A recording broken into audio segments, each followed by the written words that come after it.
Hey, y'all, Dr. Adam here.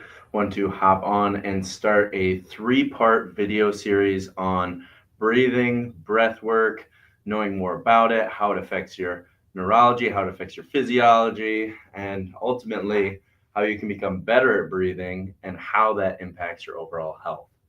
So, if you think about breathing, it thankfully is something that your body does not have to think about, especially when we're sleeping. Like your autonomic nervous system controls that to some degree. Now, breathing is something that is very unique in the fact that you can switch that and you can voluntarily think about how to take a full deep breath or how to control your breath, hold your breath underwater, things like that.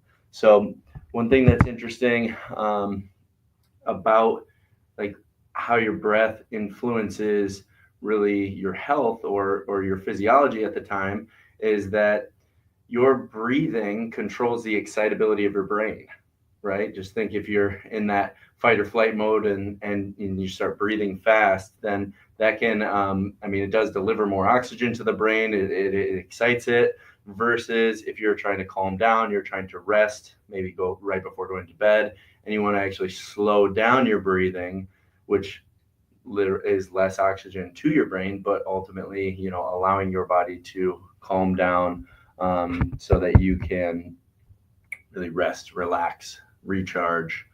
Um, Now, obviously, bringing in oxygen is a point of breathing in, and then breathing out is mainly carbon dioxide. Now, the air that we're surrounded by is not pure oxygen, so your body does have to filter that, get it into the bloodstream, carry it into tissue. But we need that balance or that ratio of oxygen to carbon dioxide. Now, there are mechanical and chemical influences on breathing. So, chemically speaking, would be the oxygen and carbon dioxide ratio. Um, Mechanically speaking, would be, just how your lungs can contract and relax. And this plays a huge part in the nervous system. And we'll go into chiropractic adjustments in just a moment. But for you to take a full breath in, your diaphragm goes down and your rib cage expands out. In between each one of the ribs are what are called intercostal muscles, and those muscles do play a factor. Now, let's say something is stuck in the thoracic spine or something in the back of the spine there. Your ribs connect directly to your thoracic spine. And if there is subluxation, that can directly impact how much movement can happen in that time. So it can diminish breathing. That is one of the reasons why people will sit up from an adjustment and think, "Oh my God, I can instantly breathe better," if you take away that subluxation of the rib head specifically. Now, your phrenic nerve is a nerve that comes out of the brainstem, goes down through the neck, passing the heart near the liver, and does connect into the diaphragm. So your phrenic nerve, so if there's intense pressure on the brainstem here, then that can also affect breathing. Now I'm going to highlight this poster right behind me. The lower part of the neck, the upper part of the back right in here, have direct nerves that go to your lungs. They go to your heart. So if there's subluxation there, that can directly impact organ function. Now, your lungs are really large airbags that have hundreds of millions of what are called alveoli in them, and those are little air-filled pockets.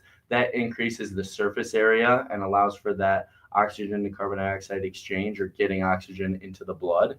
Um, but I would say that having tolerant levels of carbon dioxide within your body is something that we'll also go into in more detail in future videos.